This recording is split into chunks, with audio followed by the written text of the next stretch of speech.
I'm Nicole, the only financial expert you don't need a dictionary to understand. It's time for some money rehab.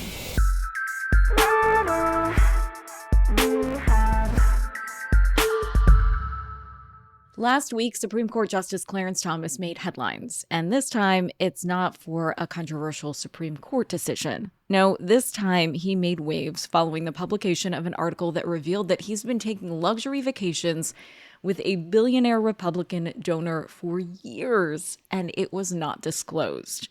The reason people are so unsettled by this report is because there are ethics guidelines for Supreme Court justices around not accepting gifts, because gifts open the door for bigger gifts, which open the door for bribery. And these luxury vacations have been pretty sweet gifts. The Republican donor and Thomas's apparent BFF is Harlan Crow, legacy real estate developer. Thomas and his wife joined Crow and other VIP conservative thought leaders on lavish trips to California, Indonesia, and New Zealand, which allegedly included stays on Crow's super yacht and properties owned by Crow or his companies. So, yeah, accepting these luxury vacation invites presents an ethical problem. But in my opinion, being associated with Harlan Crow himself is an ethical problem too. Crow is a collector of historical artifacts, including Nazi memorabilia. He owns some of Hitler's paintings and a signed copy of Mein Kampf. It's despicable to laud a collection of Nazi artifacts, and to try to explain it away by claiming that you're just a collector of history is frankly pathetic.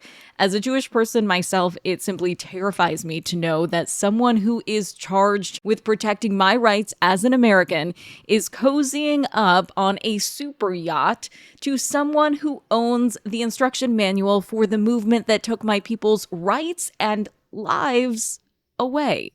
I want to do a deep dive into this today because, believe it or not, there are actually more severe ways Supreme Court decisions can be affected by money.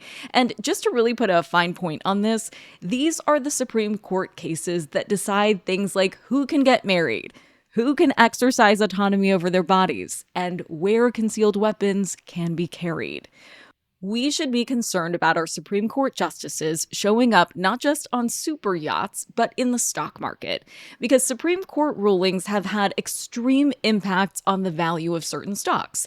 Let's take a look at Roe v. Wade, for example, which, as we all remember, was the landmark Supreme Court decision giving women the right to abortion access, which was overturned last year. So how did the reversal of Roe v. Wade impact the stock value of pharmaceutical companies?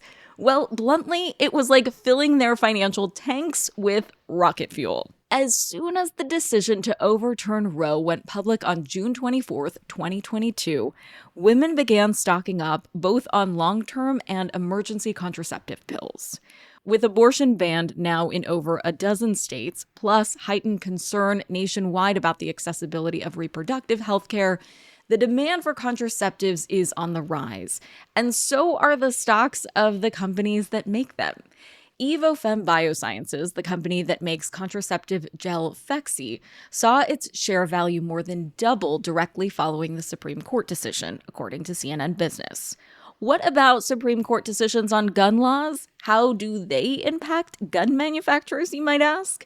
Well, according to Forbes, the value of gun stocks usually rises when stricter gun laws are brought into political discussions. Investors anticipate the demand for guns to spike if regulations are tightened. For some reason, gun manufacturers also usually see their share prices go up in the wake of mass shootings. In another landmark decision last year, the Supreme Court ruled to expand gun rights, eliminating a long-held concealed carry restriction in New York, and gun stocks soared as well. So it seems the hostile political divide on guns is great for gun business either way. Of course, stock prices always fluctuate, but the effect of Supreme Court decisions on the stock market certainly begs the question: who is getting rich from these major decisions that affect the health and safety of so many people?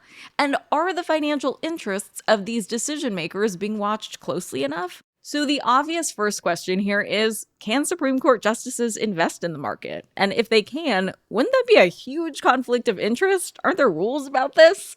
Well, buckle up, because yes, even though there is a code of conduct for federal judges in the United States, Supreme Court justices are the only federal judges who are exempt from these rules. Supreme Court justices can and do invest in the stock market.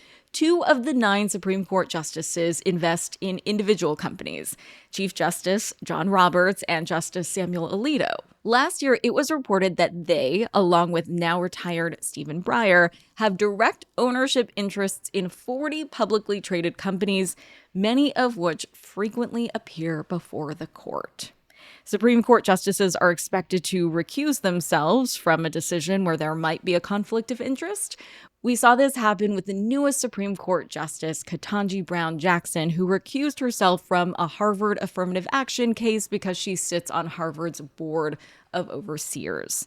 However, as Louis Varelli, a law professor at Stenson University, notes, quote, "There is no way to hold a justice directly accountable for a failure to recuse, and there has never been. And the stakes are higher and more complicated when a Supreme Court justice recuses themselves from a case. In a lower court, if you're a judge and you recuse yourself, you're simply replaced by another judge. Simple. However, if you recuse yourself as a Supreme Court justice, you are not replaced. So, if you do recuse yourself, you are dramatically changing the political composition of the group that will make the Supreme Court decision. This is extremely consequential when the Supreme Court case is around a partisan topic. Let's expand our focus for a bit. Even for federal judges that are not Supreme Court justices, the ones who do need to comply with the Code of Conduct, the rules are not so clear. According to this infamous Code of Conduct, United States judges, with the exception of Supreme Court justices, are required to disqualify themselves, quote, in a proceeding in which the judge's impartiality might reasonably be questioned. For instance, when the judge has, quote, financial interest in the subject of the proceeding.